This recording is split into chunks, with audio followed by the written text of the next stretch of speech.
Okay, this is a reading for Aries. I'm going to do the Native American Indian medicine wheel.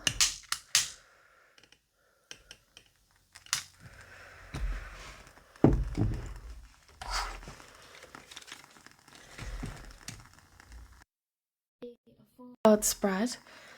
Okay, there's going to be a card at the top for your mind, a card at the bottom for your emotions, a card for your physical body, and a card for your connection to spirit and using your intuition.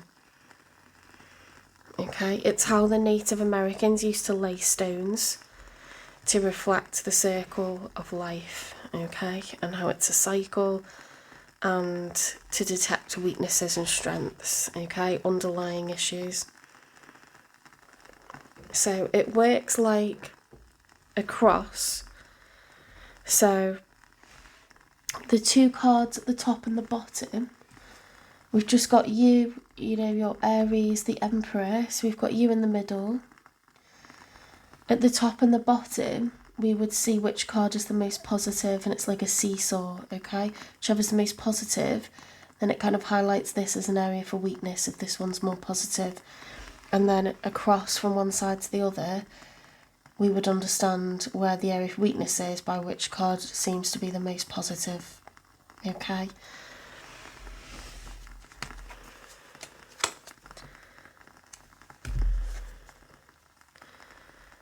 It's so strange. Sometimes I can smell the sage and sometimes I can't.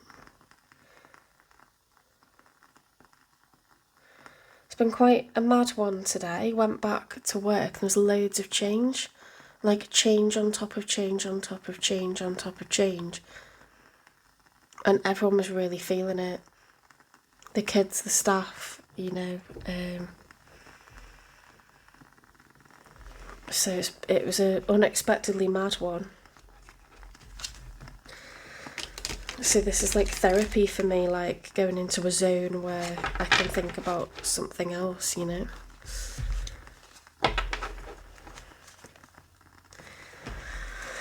A very busy time of year, hyper productive time of year, you know. Finishing harvesting the crops before the harsh winter sets in. Definitely the temperature's dropping more quickly and it's getting darker earlier in the evening. I've got the de-icer ready to use by the door. And I've started to get up a little bit earlier in case like the car's frozen. Because I just know I'm going to get caught out if I don't do that. I'm being very proactive this year. I'm anticipating stuff instead of just waiting for it to happen and then sulking and getting into a tears. I'm anticipating things and it just makes the change easier.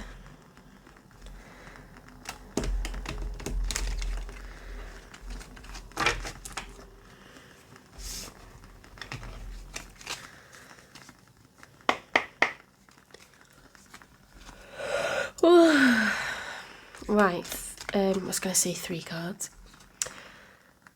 Please, Spirit Guides, Universe and Angels, please stand beside me and guide me for Aries' highest good. I'm going to do a 4-card spread. Please give me 1 card for Aries' mind. How is Aries' mind doing in this first week of November? How is Aries' emotions doing in this first week in November? How is their spirituality and intuition doing? And how is their physical body and appearance doing? Okay, so first of all, mind. That was immediate. Right, there's a choice to be made, but you're kind of holding off making it. So it must be a bit of a difficult decision. It's like, I'm not dealing with this right now. Okay. You can see from the artwork, the person's, you know, body language is like, back off, and they've blindfolded themselves, so. Yeah, the moon is like fear of like the unknown, you know? So it's like, well, instead of trying to make this difficult decision, I'm just going to pretend I haven't got to do it. Like it's not happening, okay?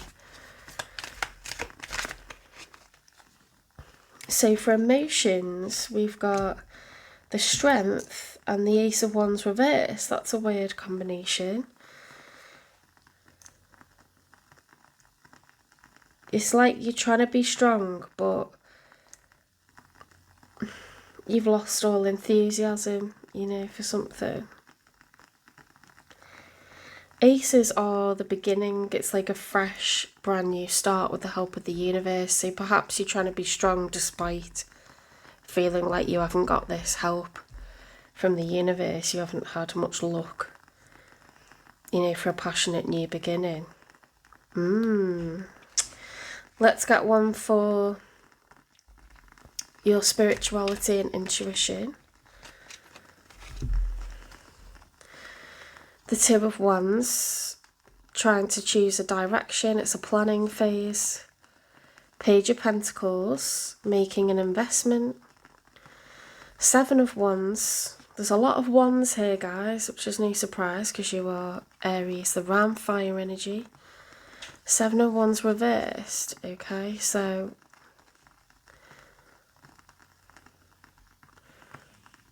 it's like you're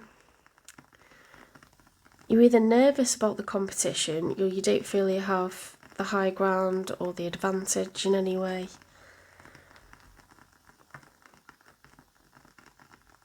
Like you know what you want to do, you're ready to make the investment, but you don't know if you'll be successful or not.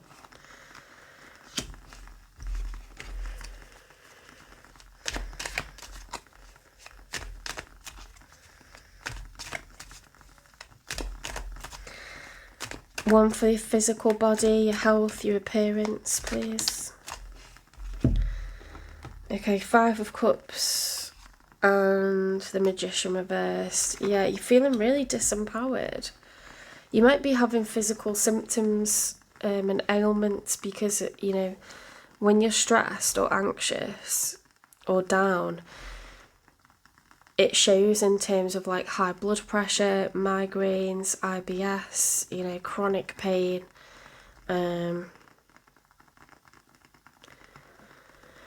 feeling uptight, you know, like tense kind of jaw muscles, tense chest, tense back.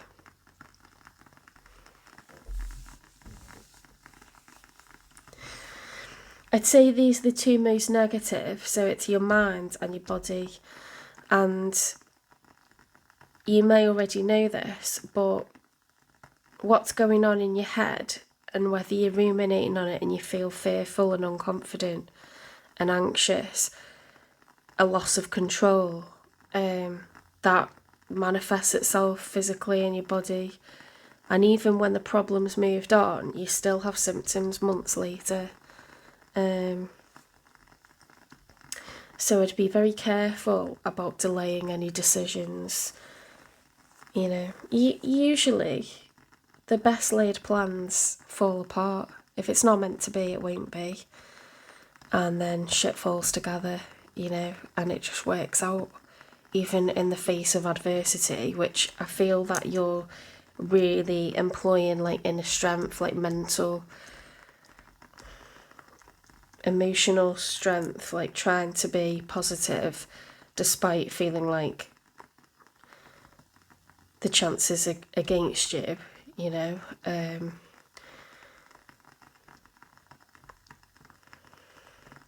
I think you need to take the bull by the horns and like make the decision and actuate stuff, and you'll feel better. And it's like intuitively you know what you want, you know which one you want. You want to invest in A, not B, but you feel like maybe the odds are against you. So it's really interesting the way it all links together. The Five of Cups reversed and the Magician reversed. Now the Magician reversed is someone who feels disempowered, like you don't have the four aces, okay? Maybe you're drained, maybe you've been overworking, and there's this sense of like grief and sadness, either coming out of grief and sadness or trying to avoid grief and sadness. There's definitely a direction that needs to be taken, And you already know what you want. In your heart, you already know what you want. But I just feel like you don't feel competitive. You don't feel like it's a dead cert that you're going to get this. You don't feel like it's within your control. You feel like perhaps you've had some disappointments and they're ones that affect your future. So you just are pessimistic right now. And it's understandable when you've failed a few times. But to be honest, a lot of stuff comes into it, and it's often external to you, you know. It doesn't mean you've done anything differently, but the odds can be more favourable, and you won't know because it's stuff that's above your pay grade. Do you know what I mean? So I wouldn't let it get in the way. Let things unfold, because it's all written anyway, you know it is.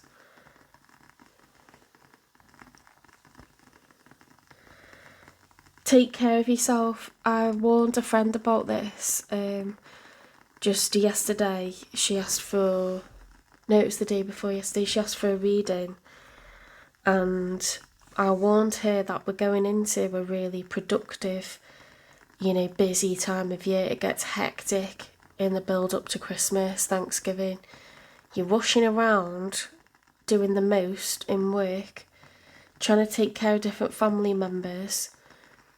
You're trying to get prepared and ready for, huge celebration, sort of festive periods. And then you start to get sick and you start to get run down because the weather goes more extreme and, there's less hours of daylight and you're pushing yourself harder when what your body clock's telling you is you need to slow down, and then you're exposed to loads of germs and extreme changes in temperature, and it is just honestly a recipe for disaster. So I'm going to take that. She's a Libra, I've got Libra moon. I'm going to take that and pretty much warn that in every zodiac reading that I do. You need to anticipate that you're going to get sick at least twice during the winter period, and start taking your vitamins now. Get your flu jab. Start taking your echinacea, build up your white blood cells, your antibodies. You need to start being proactive and get enough sleep.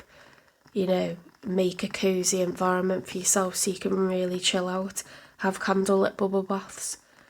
Massage yourself. Get those longer sleeps in, because everything starts to get harder during a busier period. It just does. And, get your soups in and get stuff in. Get your medicines in, your paracetamol. Your throat sprays. Just anticipate it, okay? Stash up your tissues. Anticipate that you're going to get sick. You know it's going to happen. Get the stuff in now, okay? Because it's just kind of like inevitable, okay? And it's as inevitable as like you can make a choice, but if you're scared to make one, the universe will make it for you. And even if you make the wrong choice, the universe will orchestrate things to send you back in the direction you're supposed to be. You can't do life wrong. You can only do what you think is the right thing at the time with the information you've got, okay? It's all written anyway. It'll work out exactly how it's supposed to, okay? So don't let fear get the best of you. Get prepared and make sure you pace yourself, because you are a fire sign. You are ambitious. You are unrelenting.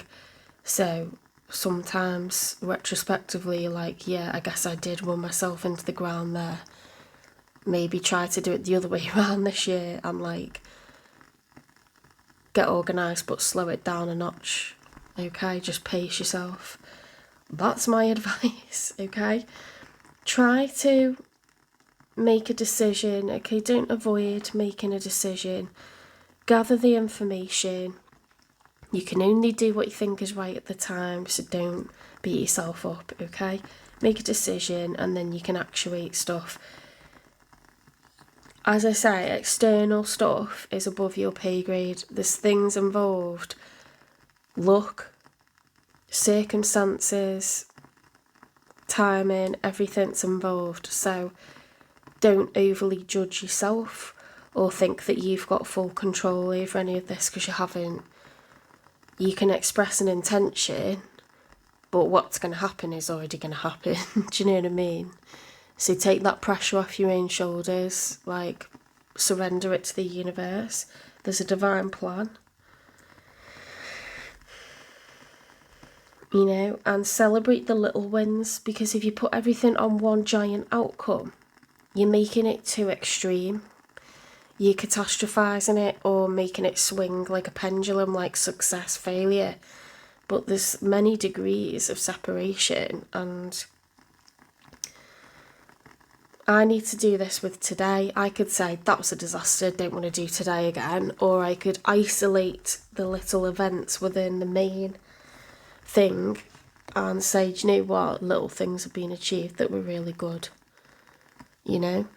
And I can't really affect the stuff that changed. That was like external realities, and everyone else was feeling the same as me. So, you know, it's not like a Jenny thing. It's like, that's the job, you know? And it sucks when you've made a lot of progress with certain groups of people, and then it's all mixed up and changed because they're changing sets, and, you know. But there's been so many wins that it would be ridiculous for me to catastrophise it and just group everything into like one big outcome, because you can only like distort it into massive failure then, where there's been so much good has happened. Like, so isolate, you know, pick your battles, isolate the little wins, make sure you think about those and congratulate yourself. Do not berate yourself because you couldn't get all of it done, because you couldn't make it all perfect, because you couldn't keep it all the same forever. Change is inevitable, and, you know, failure is not an option, but we can't dictate everything that's so dependent on external realities and so many different factors involved. So just, you know, be a bit more like humble about the little wins, and it's okay that you couldn't like push all the marbles together and keep them together. It's okay. Do you know what I mean? You're a human being, you're one person, and we're not going to sum it all up into one big, we're not lumping it all into one big success or failure, because that's ridiculous.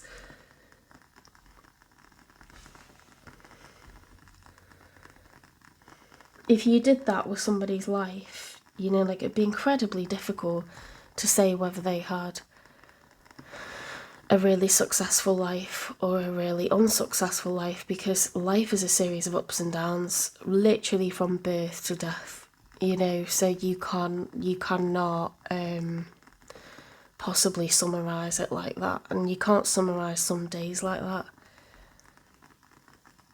And what may feel like a failure to you looks like totally acceptable to other people, because they know that, like, you can't make everything perfect all the time, and they know that it wouldn't be realistic to expect that. Okay, so try to give yourself a break, because that kind of mental exhaustion and that mental energy that's very negative self-talk and overworking yourself, trying to achieve what's essentially impossible standards. Yes, it's admirable to want to try to do that, but you can only keep that burning pace, that push up for so long until you totally collapse. Okay, so because I'm an Aries, Taurus, cusper, I'm going to take my own advice there. It's resonating a lot for me today. You know, and things feel very draining at the end of a long day, because you're physically put out, you're mentally put out, you are spent.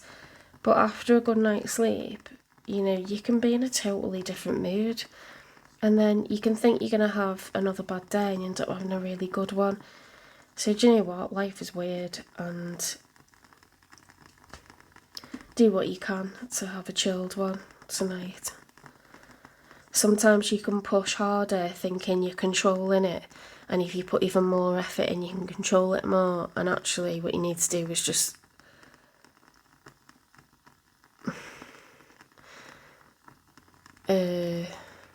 let life happen. Do you know what I mean? The hardest thing I've learnt as a Taurus is to do nothing. I always want to do something, and I don't know why I do it, but I always think that I need to control everything, and it's all dependent on what I do at this moment and all the decisions that I make. And one of the biggest lessons I've learnt as a Taurus is I'm more like of a control freak than what I realise. And you can't control life. Life is going to do what it's going to do. So you got to like go with the flow more. You keep swimming against the tide, or you keep trying to push, boulders up a hill, you are going to burn out. And you're going to burn out for no good reason. Okay, so it's like acceptance of the way things are and understanding that that's just the way it is. Do you know what I mean? I'm going to get some advice. I don't know if I used to do this, but I just feel like doing it. Sacrifice. You must find the ebb and flow of life. Oh my god, that's chills like. You must find the ebb and flow of life within your very self. Embracing it all is embracing the truth. That's a mic drop, if ever there was one. What? Why is that so accurate? Thank you, Spirit, because that was like really compounding what I was driven to say. And I felt like I just went off on one, and then I just got confirmation that I am giving you the right message. So I feel quite emotional about that.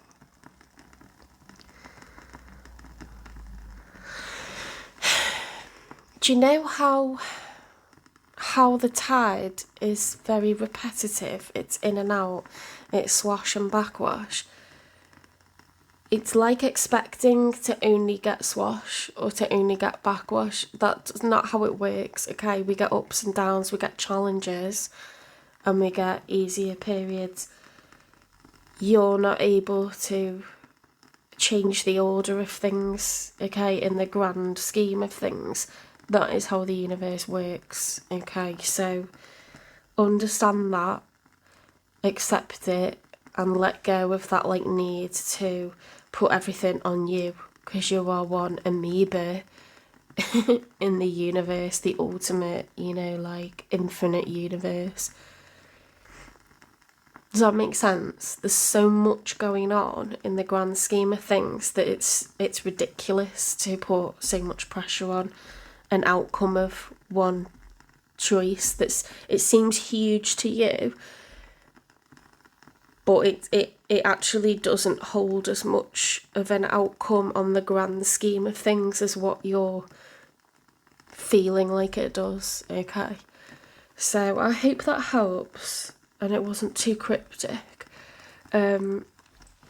Please give it a like, share, subscribe, follow, repost, support the channel. We're at 91 subscribers today. Really, really happy. Hoping to get to 100 by the end of this week. The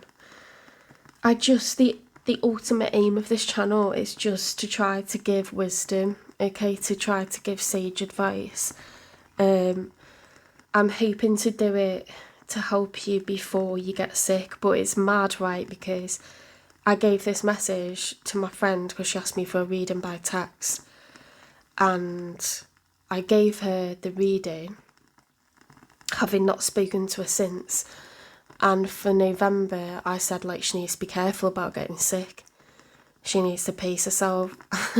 She, like, texted me, like, she did a voice message and she was full of cold.